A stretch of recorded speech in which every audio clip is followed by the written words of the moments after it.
Hey everyone, welcome to Joyus. We're back this week to talk about fall trends. With me, of course, is Michaela, our very own beauty expert, as well as Lisa Raja, our accessories expert. And today we've got Tammy Eckensweiler, fellow Canadian, I might add, and also former fashion director from Gilt, who's here to help us figure out what we should be doing for fall. So we're about to get started. Stay tuned.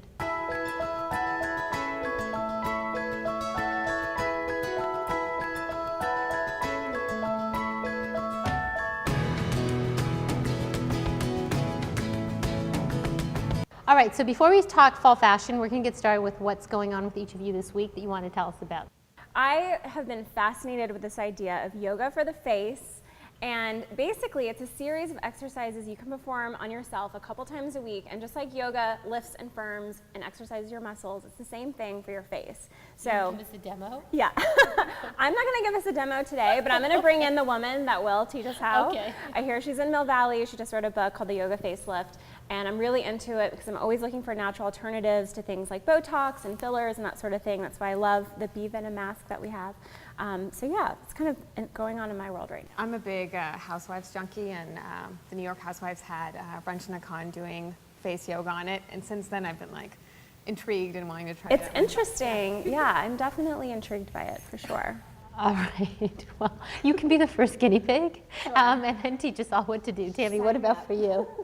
One of the things I've been most excited about this past week is sculptural chic. It's like this new trend that started this fall that's designs that are made to sculpture your body in a way that hides what's bad and shows what's good. So who doesn't want that? I was going to say more on that when we talk fall fashion. Lisa, what about you for yourself? Well, I love trends that start from the classics, and pearls are just everywhere right now. And I'm a big fan of pearls in general, but now they're mixed with lots of metals and stonework, and they've just spiced them up, and I love that. Okay, so we're going to start talking fall fashion, but specifically what tips you have for all of us to think about fashion this fall. And Tammy, we're going to start with you as our guest. So what do you think we need to be thinking about?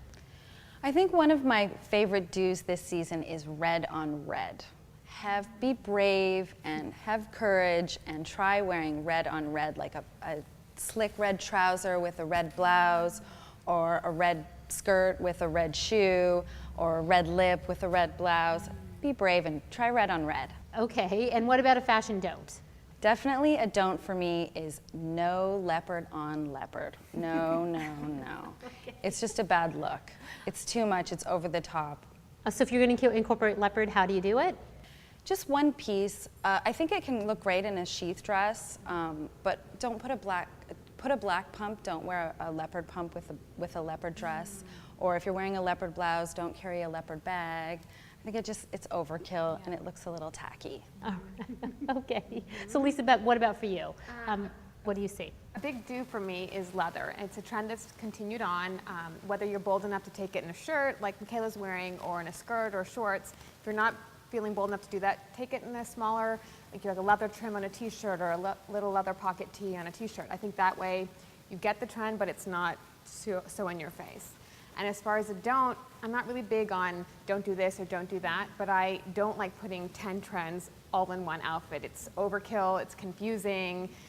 Just pick one and let that one shine. So just to restate, we're hearing red on red, stick to one print of leopard, leather of course continues, but for both of you, sort of simplicity in your point of view, right? Like pick it, do it, but don't do it all together. Exactly.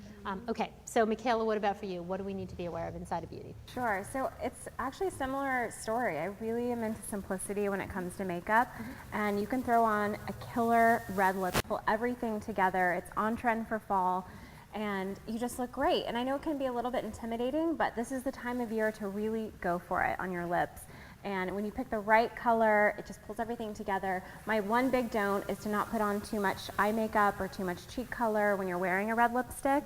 Just keep it really simple, neutral, and just really let your lips kind of shine. And I love your tip of putting red on the lips with a red blouse or red pants, like red on red is awesome.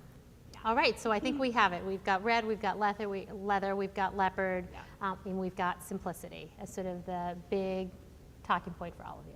Okay, so before we wrap up today, we're going to actually talk customer feedback specifically on plus sizes, which you all know is a topic of conversation online, and specifically a topic on Joyus that shows up a lot. So here's some of the comments we get from customers. From Jackie: I love the latest products you show us. I would like to see what you're offering because your sizes can be very limiting. We've got from Sue, would you ever consider carrying XL or Mrs. sizes? We've got from another user, the largest size here seems to be a size 8. I'm really disappointed. So overall, how do we tackle kind of the issue of finding the right size and larger size clothing on the web, especially when, typically people think of large as an 8, and we all know that's not true. So Tammy, what are your suggestions here? I think the biggest suggestion that I would give is to do your research when you're shopping online. Make sure you read the description that provides measurements of the model, and take your own measurements and make sure you know what size is going to work best for you based on the size charts. A lot of people don't actually pay that much attention to it. The other recommendation that I would have is a lot of sites like Lululemon and Rent the Runway are now providing images of their customers wearing the pieces. So as well as just looking at the shot of the model, you also have the option of looking at someone wearing that piece that's a regular person just like you. So you can say, okay, I have the same body type as this person. Maybe that would fit me well. It gives you an extra option. Got it. Of course, one of the things we do on Joyus is exactly this. We do ask actually all of our experts to wear the clothing, as well as our models. And our models do run from, in case you're not familiar, Christina, who's a size 8, is one of our larger models. And I think we obviously have standard size 4 models, but really trying to show that range is something we take pretty seriously, though I would be the first to concede that we need to do even more. Lisa, you also have some thoughts on this topic. As you've been in-house at Joyus as well, you've seen firsthand some of what we've tried to do here. What are your thoughts on sort of the importance of plus size? When I had my designer contemporary boutique, it was a huge problem. Sizing was a huge problem for me as well back then. I had a lot of plus size customers that came in that wanted a 14 or a 16. But the reality is designers, or at least designer contemporary designers, don't go past a size 12. There'd be an odd one that would go to a 14, but you can't get it, and that's a big problem. I would pick up on that theme in that it is something we work pretty hard at Joyus, but it is actually a challenge to find contemporary designers who stock in all the sizes we would love to see as women. Just some that you should keep in mind on the site that we do have. Graylin has a dress that we think really works well for all size figures. Bailey 44, the romance t-shirts, the tops from Sam and Lavi. Functional, their crossover top on Joyus is actually, I think, great for all sizes, including big-chested women. And then, of course, Weatherly and Bardot are 2 other brands to look for. So we're going to keep working at this, but just recognize we're aware of it, and really it's on our merchants and buyers every day to look for new brands that we can bring to the site that can address this issue. All right, so I think we're wrapping up for today. Of course, before we leave, we're going to leave you with a preview of what's coming this week on Joyus, and don't forget to send us any feedback you have on the talk show, or in fact anything, at our Joyus or Twitter handle. See you next week.